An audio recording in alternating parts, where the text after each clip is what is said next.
सतगुरुवे नमः। सतगुरु कबीर साहब जी के विचार। हेलो फ्रेंड्स, कैसे हैं आप लोग? सबको मेरा नमस्कार। पांच तत्व का बना पुतरा, मानुष धरिया नाव। एक कला के बीच रे, विकल होत सब ठाव। रंग ही ते रंग उपजे, सब रंग देखाए कहे। कौन रंग है जीव का, ताका करो विवेक। यहाँ पर सतगुरु कबीर दास जी कहते हैं कि ये जो मेरा शरीर है, पांच तत्व के इस पुतले को शरीर कहा जाता है। और ये जो जीव के बस करने से ही यह मनुष्य कहलाता है। परंतु अगर सद्बुद्धि नहीं है तो कुछ भी नहीं है, यह शरीर कुछ भी नहीं है। अर्थात यह शरीर सद्बुद्धि ना रहने पर सब जगह पीड़ित होता है और सब जगह बेकार रहता है। सभी जगह दुख मिलता है इसको। पर विचार करने वाली बात यह है कि ये सभी रंगों की उत्पत्ति रंगों से ही होती है और अंत में सभी रंग जड़ होते हैं। परंतु जीव का रंग कौन सा है, या कोई नहीं जानता है। जागृत रूपी जीव है, शब्द सुहागा सेत। चढ़ते बूंद जले कू कही, कही कबीर कोई देख। पांच तत्व ले या तन की ना, सो तन ले काय ले दीना। कर्म ही के बस जीव का हाथ है, कर्म क्यों जीव दीना। यहाँ पर सदगुरु कबीर दास जी कहते हैं कि ये जो जीव तो स्वयं ही ज्ञान के रंग में रंगा है, और या तो भ्रांति और विषय वासनापूर्ण शब्द रूपी इसका सुहागा के कारण स्वरमय चेतन जीव अपने बस से पिघल कर जड़ बुद्धि हो गया। यानी इसकी जड़ जो है बुद्धि खो गई है, और इसी कारण ये जीव पिता के वीर और माता के रज में मिलकर जल के बुदबुदा रूपी शरीर को धारण करता है। आगे सदगुरु कबीर दास जी कहते हैं कि ये जो इस प्रकार की गूढ़ बातें कोई बिरला ही समझ सकता है। और इस मानव शरीर का निर्माण जो पांच तत्वों से हुआ है। परंतु हे जीव, तूने स्वयं इस उत्तम शरीर को कर्म परपंच में झोंक दिया, हमेशा के लिए झोंक दिया है। और ये तूने तो परपंच करे, कर्म तो ठीक से करता नहीं, पर परपंच ज्यादा करता है। अर्थात ये सभी महापुरुष एवं शास्त्र ठीक ही कहते हैं कि कर्मों के बंधनों में पड़कर ही हमेशा जीव भटक रहा है और भटकता रहता है। परंतु आश्चर्य की बात तो यहाँ यह है कि पंडित लोग पुनः यानी बार बार उन्हीं कर्म बंधनों का उपदेश देते रहते हैं, और सदियों से ये देते आए हैं। और इन्हीं के उपदेशों में ये जो मनुष्य है फंसता जाता है। पांच तत्व के भीतरे, गुप्त बसंतु स्थान। बिरला मर मर कोई पहिए, गुरु के शब्द प्रमाण। असुन तखत अड़ियासना, पिंड झरोखे नो। जाके दिल में हो बसा है, शरण लिए हाजूर। यहाँ पर सदगुरु कबीर दास जी कहते हैं कि ये जो हमारा शरीर पांच तत्वों से बना है, पर इस शरीर के अंदर ही एक आदर्श ज्ञान स्वरूप और चेतन जीव निवास करता है। परंतु सतगुरु के निर्णय और वचनों को प्रमाण मानकर कोई बिरला ही मनुष्य उसका भेद जान सकता है।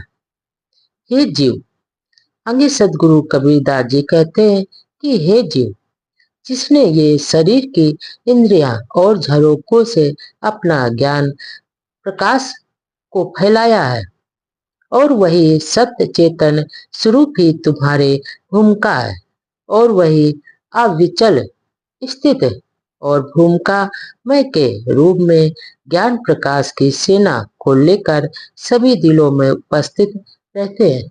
हृदय भीतर आरसी मुख देखा नाई जाए, मुख तो तबई देखियो जब दिल की दुविधा जाए। गाँव ऊंचे पहाड़ पर ओ मोटा की बाय, कबीर ऐसे ठाकुर से ये उभरिए जाकी छाए। यहाँ पर सदगुरु कबीरदास जी कहते हैं कि हर मनुष्य के हृदय में एक विवेक दर्पण तो होता है, परंतु वह अपना वास्तविक चेहरा स्वयं नहीं देख पाता है और अगर उसके मन का दो तरफापन मिट जाए तो वह अपने आप को उस आईने में देख लेगा। वास्तव में जीव की स्थिति उच्च चैतन्य शिखर पर है, यानी ऊंचे शिखर पहाड़ पर जो है। और हे मनुष्य, जिनकी सेवा तो एवं शरण में इस संसार सागर से तुम्हारा उद्धार हो नहीं सकता, उन्हीं श्रेष्ठ संतों और गुरुजनों का सहारा मांगो, तभी तुम्हारा कल्याण पथ मिल सकता है। जी मार्ग गए पंडिता, ते गई बाहिर, ऊंची घाटी राम की, ते चढ़ी रहे कबीर। ये कबीर ते उतरी रहूं, तेरो सम्मल पर होन साथ, सम्मल घट न पगु थके, जीव बिराने हाथ। यहाँ पर सदगुरु कबीरदास जी कहते हैं कि हे ये जो संसारिक लोग पंडितों और पुरोहितों के चक्कर में उनके बताए हुए रास्तों पर चलते हैं, परंतु मैं सबसे अलग और स्वतंत्र होकर स्वरूप स्थित रूपी राम की ऊंची घाटी में चढ़ जाता हूँ।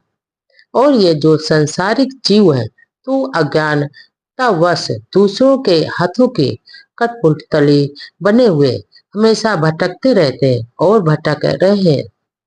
इसलिए हे सतगुरु, राम की ये जो ऊंची घाटी है अर्थात समाधि है, उसमें सुख त्याग कर लोगों के बीच में जाओ और अपने विवेक ज्ञान की बुद्धि के संबल पथे स्वावलंबन तथा स्वश्रम के द्वारा जीवों का उद्धार करो, क्योंकि वो तुम्हारे पास से कुछ भी घटने वाला नहीं है और जन सेवा से तुम्हारा कुछ भी नहीं बिगड़ेगा। अर्थात तुम हमेशा पुण्य कर्म करो, अच्छे कर्म करो।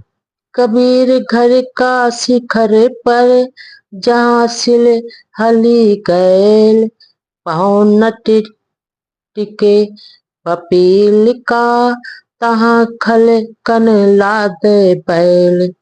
बिन देखे हुआ देश की बात कहे सो कूर, आप उखारी खात है बेचत फिरे कपूर।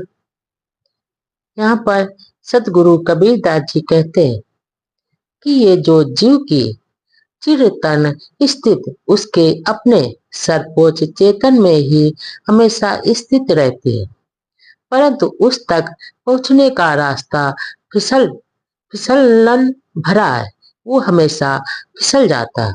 और जहाँ चींटी के भी पैर नहीं टिकते वहाँ संसारिक लोग बैल पर सामान लाद कर व्यापार करना चाहते हैं। पर दूसरे शब्दों में जीव मुक्ति और स्वरूप परिस्थिति का अनुभव किए बिना ही जो लोग उस पर अधिकार पूर्वक व्याख्यान करते हैं वे निश्चय ही कायर और मूर्ख होते हैं, क्योंकि स्वयं तो विषय वो भोग रूपी नमक खाते हैं और दूसरों को श्रेष्ठ ज्ञान रूपी कपूर बांटते फिरते रहते हैं। अर्थात अपने आप पर मूर्खता कर रहे हैं और दूसरों को भी मूर्ख बनाते रहते हैं।